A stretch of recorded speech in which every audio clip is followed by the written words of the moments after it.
Hello, and welcome to another edition of Inventor's Quick Tips. Today we are discussing the office action response and particularly how claims are amended. Note, in general, I don't recommend inventors prepare their own responses, but rather hire a professional to handle it. Why? Because there are a good amount of rules and procedures for filing an office action response, and for most inventors, their time is better spent working on their invention and their business plans. However, it is good for inventors to have an understanding of what the response contains, because your patent attorney or agent is likely going to show you the response to get your feedback, so understanding how it is prepared can be helpful. So after you file your patent application, within a certain amount of time, usually within 6 to 20 months, you'll get a response from the patent office. Most of the time, that response is an office action, which means that one or more of your claims are currently not allowable. The office action can list rejections to the claims. The rejections can be based on prior art, meaning other existing patents and other stuff that existed before you filed your patent application are too similar, or the rejections can be based on ambiguities or vagueness. I have a video that explains rejections in more detail, and I will put a link to that video in the description. The office action can also include objections. Objections can be for minor things such as misspellings, missing punctuation, for example. Other parts of the application besides claims can receive objections, such as the specification or written description, the abstract, and the drawings. We need to provide a response to the office action if we want to get our patent application to produce an issued patent. So what might go into the response? It can have claim amendments. It can have drawing amendments. It can have specification amendments. And it contains remarks. Remarks can be thought of as written arguments as to why the claims, either as they were amended or as they were previously presented, should be allowable. We almost always have remarks. Even if we don't make any claim amendments, we'll still make arguments as to why something should be allowable. Here is an example of an office action cover page. The date of the office action is important. You have up to 3 months to respond to the office action without any fees, and up to another 3 months of time can be had for additional fees.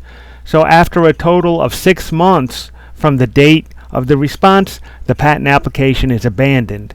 So you don't want to let that happen unless you've changed your mind and decided you don't want to try to get the patent allowed anymore, in which case you can let it go abandoned. On the next page is a summary page. It tells you if the action is final or non-final. Usually, more changes can be made in response to a non-final action. A response to a final action is typically only accepted for very minor changes. If you have received a final action but need to make significant changes, you can file an RCE, Request for Continued Examination. Essentially, it can be thought of as a fee you pay to convert the final action into a non-final action so you can respond with your changes that you want to make. I'm oversimplifying that a little, but I don't want to bog you down with too much procedural stuff here. The important thing is don't panic if you have a final action. There is almost always still a way forward, even though it shows the ominous word final. The other thing it shows here is the status of the claims. In this example, all the claims are rejected, which is a pretty common occurrence, so again, don't panic if you see that. Here is an example of a cover page for a response. There is not any hard rules on the formatting, but it usually contains something like this. Most of the information here, including the application number, group art number, and other things, can be found on the office action cover page I showed you earlier. The one thing that isn't shown in the office action cover page that is shown here is the invention title, but that is usually included in the response cover page. There is typically a statement indicating that this is filed in response to an office action with the date that was indicated on the office action cover page. Now let's look at some of the rules for amending claims. The number one rule is that we can't add new matter to a patent application. So we can't just say whatever we want here. Any changes we make here in the claims must be supported by what we said in the patent application that was originally filed. So we can't just pull stuff out of the air to put here. However, if the information was shown in the application as it was originally filed, then it can be added to the claims. Each claim has a state. If we are making changes to a claim in this particular response, then the claim state is currently amended. Additions to a claim are shown in underline. If we are leaving a claim the way we originally filed it, its state is original. If we are getting rid of a claim altogether, its state is canceled, and the text of the claim is deleted. If we are removing text from a claim, we use strike-through. If we are removing just a small amount of text, like just one number or one letter, for example, we can use double brackets to indicate the removal, since strike-through can be hard to see if you are only striking one character. So in this example, we are getting rid of the number 1 and adding a number 2, as is shown in underline next to it. If we changed or added a claim in a previous response, but we aren't changing it this time, its state is previously presented. And note that there are no strike-through or underlined text. Any previous strike-through text is removed, and the underlining of any added text is also removed, so now it just looks like in a clean state. If we are adding a new claim in this response, then the state is new, and note there is no underlined text. It is shown in clean form. After the claim listing, on a new page is a remarks section, and it typically contains a date, a status of the claims as rejected, objected to, or allowed, a listing of rejections. In this example, we're just showing 2 rejections. First, a Section 112 rejection, and we state in the remarks how do we respond to this rejection. In this case, as we showed earlier, we cancel Claim 3. Sometimes claims are canceled and the subject matter of those canceled claims is included in a different claim, or they can be canceled altogether. It really all depends on the specifics of the situation. Here we are showing an example of another rejection, a Section 102 rejection due to a reference. In this case, the reference is referred to as Colton. And here are some sample remarks as to why the currently amended claims should be considered allowable over Colton. We can include a picture from our application and/or the cited references. That is optional, but if it helps drive home the point, then I like to include one.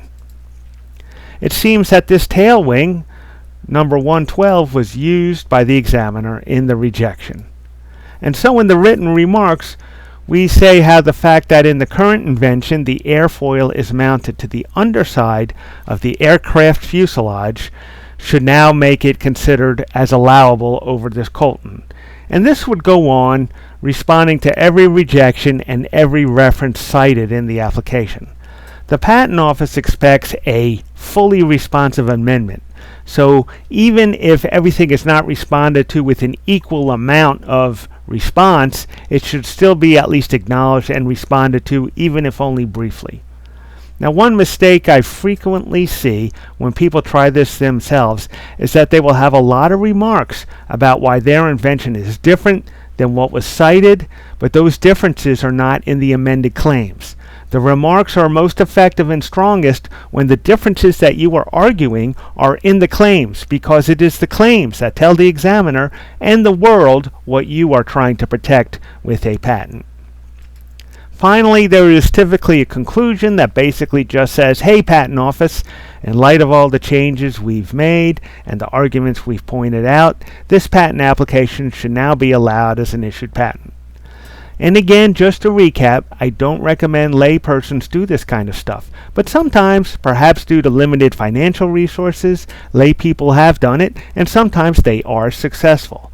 but the main point of this video is to help you understand how the response works. So when your patent professional makes a response on your behalf, you'll have a better understanding of it. Also, in addition to claims, there are techniques for amending the specification and drawings. And so maybe if there's enough likes on this video, I might make some other videos along this line to highlight how the drawing and specification amendments are made. Finally, this information comes from the Manual of Patent Examination Procedure, often referred to as the MPEP or MPEP. It is basically a guidebook on how to interpret the patent rules, laws, and results of important court decisions. It is relied upon by both patent examiners and patent professionals, and it is available to the public at the link shown here, and I will also put this link in the video description. In particular, this section of the MPEP 714 discusses this topic in further detail. And this is a fairly complex topic with many corner cases, rules, and exceptions which were not covered here. So if you want to learn more about this topic, you can check out this section. So I hope you found this to be interesting and helpful. If so, please share, like, and subscribe, and thanks for watching.